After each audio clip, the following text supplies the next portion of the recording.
Hello and welcome to SPS Spotlight. I'm your host, Azel Kavan. Our guest is no stranger to Springfield Public Schools. She's made a reputation for herself for her authentic ability to connect with students, staff, and community. And now Terry Powe is taking that ability to a higher level as Assistant Superintendent. Terry Powe is Assistant Superintendent of Curriculum, Instruction, and Professional Development. And in that role, she's bringing her relational strength and her knowledge and her vision to the future of Springfield Public Schools. So we are delighted to talk with Terry Powe about that today. Terry, thank you for being with us. Thank you for having me. I just want to tell a quick story. Go ahead. You know, I always tell this story when I talk about you. It was after the tornado, and your school, Brookings, had been destroyed. As you know, there's a new Brookings built because of the destruction that it suffered under the tornado. And so it was the day after the tornado, and myself and some other district administrators were touring the damage. And we walked into Brookings, and we hear noise coming from the basement. And so we follow the sounds, and there you are, gingerly picking up student work, like off of whatever you could salvage. And it was just so telling to me, like where your heart and how deep your passion really is. So now you are not, you are not responsible for the education of a school of students, but in this role as the district. So let's talk about that. All right. So how are you using that? Like, you are really authentic. You really do connect with people. You are the real deal.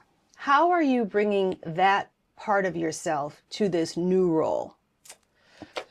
Wow. So you brought me back with that story. So I'm bringing myself into the new role by just being authentically who I am. I think that in the role as principal at Brookings for 17 years, I really learned how to listen to people, how to relate to people, and just build really strong relationships. Mm-hmm. So I think in coming into the district role, I'm going to bring those same principles here, just making sure that I listen, making sure that I build those strong relationships.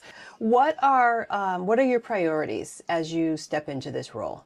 So as I step into this role, my priorities are, of course, student achievement. Mm-hmm. So they're making those academic gains and that they're overall well. There's 4 areas that we are concentrating on as a district. First, it's early literacy.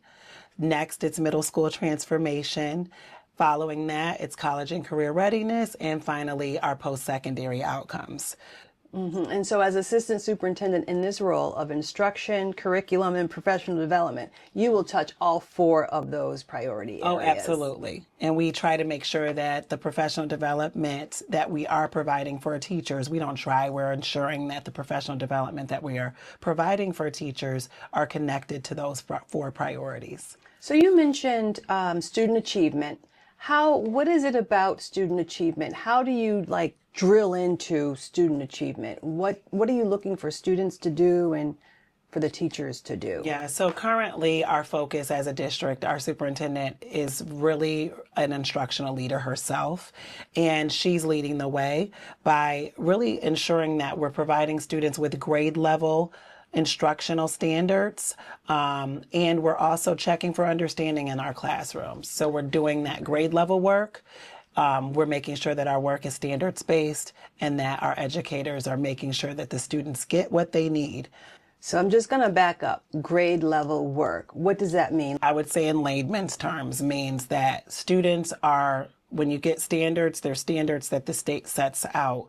And those standards, making sure that the students are getting what they need at their level. So if a student is in the 2nd grade and the standard says that students need to be able to read a paragraph. Mm-hmm. We don't want students reading a sentence if they're supposed to read a paragraph. Okay. So we want students to make sure that they are meeting those standards right at the level that they need to meet them at. Okay, because we always hear standards-based, standards-based. That's what that means. Correct. For the grade level.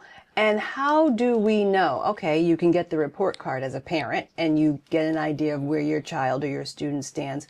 But how do teachers how do they come to understand if the student is understanding the grade level standards? Correct. So we know that those grade level standards come from the state of Massachusetts. State of Massachusetts has frameworks, and parents can go online to check and see what those are.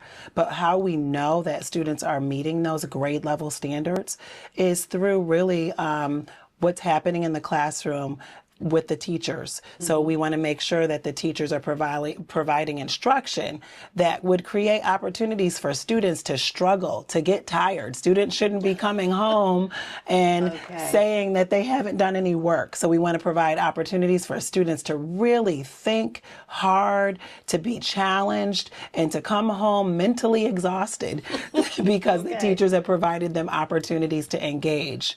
What teachers can also do to ensure that those objectives and those targets, those grade level objectives and targets that have been set out, the teachers can check for understanding of those targets. That's a goal that we have in our district. We are doing walkthroughs to check and see if that's happening at our schools. So that means that teachers are checking in with students, asking students to explain his or her thinking, asking students to show their work, making sure that student work actually lines up with the objectives and the targets that they've set out for in the classroom. Okay. So it's not just seeing the right answer on a piece of paper. It's then going back and checking to make sure the student understands it by having a conversation with them. Absolutely. And it's making sure that whatever that standard said is being met through the object, the artifact, the work that's produced as a result of that teacher really helping that student think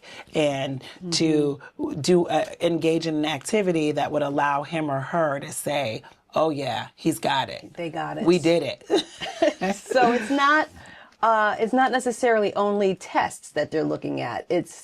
Tests would be like a formal way. So there's two different ways to do it. Yeah, so there can be some informal ways that teachers do it. They can informally check in with a student and say, hey, you know what, making sure that, we learned about colors today. I'm going basic. Whatever that student produces, what that student says, what that student does, that would allow you to know that that's your target, that's your objective, and you can go back and see if they met and understood exactly what it is that he or she's being asked to know and be able to do.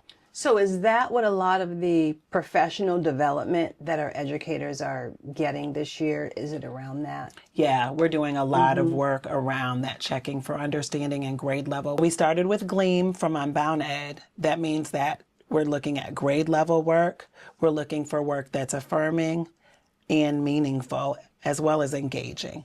So we came in and we unpacked standards as a district with our principals, and we started some of that work right at the beginning of the year in August. So we really tried to we really worked hard at trying to make sure that our leaders understood exactly what it means too. So how do we know that we are making progress, that our students are learning at grade level, that they're understanding what they're learning, and that our teachers are really checking for understanding? So I think that we can do that by looking at our data. So of course we've got MCAS, but MCAS isn't the only measure. You can have conversations with educators. Educators can let you know how they're doing, how they're growing, how they're learning. Like I said before, with that checking for understanding, you're going back to that student work. What are the products that we're seeing? How are we doing just an overall temperature check and just making sure that the goals are being met that we are setting for ourselves. So just like teachers have formal and informal ways of checking if students understand, the district and schools have formal and informal ways of measuring the success. Absolutely. We call it the formative assessment and the summative assessment. It's like that summative is the end result, but just those checks along the way. We have our benchmark assessment, and it's not just the MCAS. The teachers do unit assessments along the way in the classroom to sort of gauge how are students doing.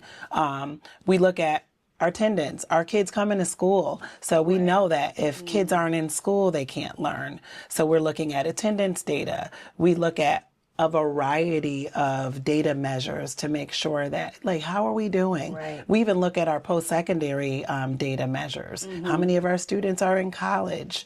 You know, how are they getting jobs? So it's very multifaceted since it's the entire district. We're looking at multiple data points and multiple measures to make sure that we're on track for all those priorities. So we started off by talking about students and your passion for students. I'm just curious, what drives your passion for students and learning and teaching so much? Where does this come from? So the simple answer for me is students. I love students. I don't care how big or how small. I do this work because I just love students. I care about what they're doing. I care about how they are. I just think now about some students that I've had at Brookings who are now teachers in the district. Full circle. Full circle moment when I've been doing this for 28 years, and it's just affirming to see that the work that I've done has resulted in them giving back and doing the same work that I've been doing.